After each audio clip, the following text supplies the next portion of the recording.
بسم اللہ الرحمن الرحیم۔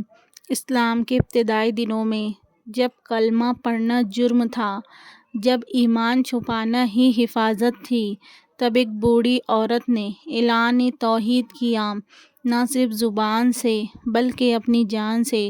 یہ تھی حضرت سمیہ رضی اللہ عنہا، اسلام کی پہلی خاتون شہید۔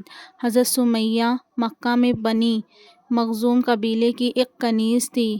ان کے شوہر حضرت یاسر اور بیٹا حضرت عمار تھے۔ یہ پورا خاندان اسلام لایا، مگر ان کی پوزیشن کمزور تھی، نہ کوئی سردار اور نہ کوئی حمایت، مگر ان کا ایمان ناقابل شکست۔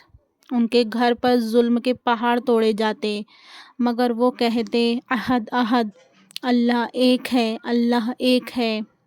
مکہ کی گرمی ریت پر لیٹے ہوئے جلتی دھوپ میں ابو جہل ان پر کوڑے برساتا، لوہے کی نیزیاں ان کے جسم پر ماری جاتی، انہیں دھوکتے کوئلے پر لٹایا جاتا، مگر حضرت سمیہ کی زبان پر صرف کلمہ رہتا۔ ابو جہل انہیں کہتا، کیا اب بھی محمد صلی اللہ علیہ وسلم کا ساتھ دوں گی؟ وہ کہتی، ہاں، کیونکہ وہ سچ پر ہے اور تو جھوٹا۔ ابو جہل نے طیش میں آ کر نیزہ مارا، وہ نیزہ حضرت سمیہ کے جسم کو چیرتا ہوا گزر گیا۔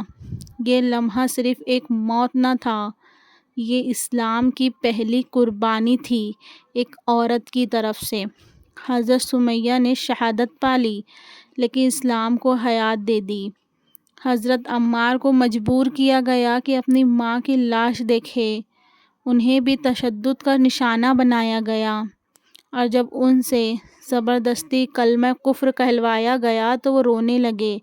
نبی صلی اللہ علیہ وسلم نے فرمایا، اے عمار، اگر دل ایمان پر قائم ہے تو زبان سے کچھ بھی کہنے کا گناہ نہیں۔